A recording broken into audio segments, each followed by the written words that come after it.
بسم اللہ الرحمن الرحیم۔ السلام علیکم دوستو، حضور اقدس صلی اللہ علیہ وسلم کے چچا حضرت حمزہ غزوہ احد میں شہید ہو گئے اور بے درد کافروں نے آپ کے ناک کان وغیرہ اعضاء کاٹ دیے اور سینہ چیر کر دل نکالا اور طرح طرح کے ظلم کیے۔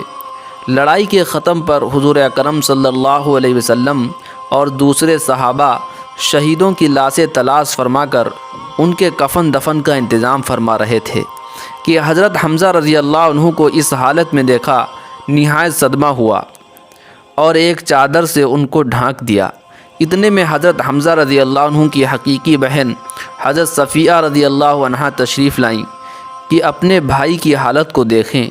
حضور صلی اللہ علیہ وسلم نے اس خیال سے کہ آخر عورت ہیں، ایسے ظلموں کو دیکھنا برداشت مشکل ہوگا، ان کے صاحبزادے حضرت زبیر رضی اللہ عنہ سے ارشاد فرمایا کہ اپنی والدہ کو دیکھنے سے منع کرو۔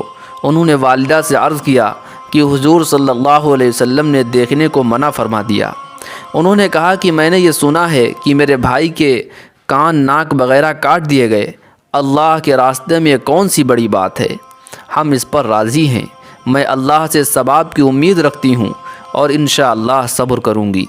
حضرت زبیر رضی اللہ عنہ سے جا کر اس کلام کا ذکر کیا تو حضور صلی اللہ علیہ وسلم نے اس جواب کو سن کر دیکھنے کی اجازت فرما دی۔ آ کر دیکھا، انا للہ پڑھی اور ان کے لیے استغفار اور دعا کی۔ اور ایک روایات میں ہے کہ غزوہ احد میں جہاں لاشیں رکھی تھیں، ایک عورت تیزی سے آ رہی تھی۔ حضور صلی اللہ علیہ وسلم نے فرمایا، دیکھو عورت کو روکو۔ حضرت زبیر رضی اللہ عنہ کہتے ہیں کہ میں نے پہچان لیا کہ میری والدہ ہیں، میں جلدی سے روکنے کے لیے بڑھا مگر وہ قوی تھیں، ایک گھونسا میرے مارا اور کہا پرے ہٹ جا۔ میں نے کہا کہ حضور صلی اللہ علیہ وسلم نے منع فرمایا ہے تو فوراً کھڑی ہو گئیں۔ اس کے بعد 2 کپڑے نکالے اور فرمایا میں اپنے بھائی کے کفن کے لیے لائی تھی کہ میں ان کے انتقال کی خبر سن چکی تھی، ان کپڑوں میں انہیں کفن دینا۔ ہم لوگ وہ کپڑے لے کر حضرت حمزہ رضی اللہ عنہ کو کفنانے لگے کہ برابر میں ایک انصاری شہید پڑے ہوئے تھے جن کا نام حضرت سہیل رضی اللہ عنہ تھا۔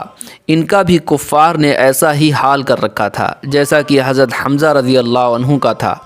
ہمیں اس بات سے شرم آئی کہ حضرت حمزہ رضی اللہ عنہ کو 2 کپڑوں میں کفن دیا جائے اور انصاری کے پاس ایک بھی نہ ہو، اس لیے ہم نے دونوں کے لیے ایک ایک کپڑا تجویز کر دیا، مگر ایک کپڑا ان میں بڑا تھا، دوسرا چھوٹا، تو ہم نے قرعہ ڈالا کہ قرعہ میں جو کپڑا جن کے حصے میں آ جائے وہ ان کو کفن میں لگایا جائے۔ قرعہ میں بڑا کپڑا حضرت سہیل رضی اللہ عنہ کے حصے میں آیا اور چھوٹا حضرت حمزہ رضی اللہ عنہ کے حصے میں آیا، جو ان کے قد سے بھی کم تھا کہ اگر سر کو ڈھانکا جاتا تو پاؤں کھل جاتے اور پاؤں کی طرف کیا جاتا تو سر کھل جاتا۔ حضور اکرم صلی اللہ علیہ وسلم نے ارشاد فرمایا کہ سر کو کپڑے سے ڈھانک دو اور پاؤں پر پتے وغیرہ ڈال دو۔ دوستو، یہ 2 جہان کے بادشاہ کے چچا کا کفن ہے، وہ بھی اس طرح کی ایک عورت اپنے بھائی کے لیے 2 کپڑے دیتی ہے، اس میں یہ گوارا نہیں کہ دوسرا انصاری رضی اللہ عنہ بے کفن رہے۔ ایک ایک کپڑا بانٹ دیا جاتا ہے اور پھر چھوٹا کپڑا اس شخص کے حصے میں آتا ہے جو کئی وجہ سے حق بھی رکھتا ہے۔ برابری کے دعوے دار اگر اپنے دعووں میں سچے ہیں تو ان پاک ہستیوں کی اتباع کریں جو کہہ کر نہیں بلکہ کر کے دکھلا گئے۔ ہم لوگوں کے لیے ان کا پیرو کہنا بھی شرم کی بات ہے۔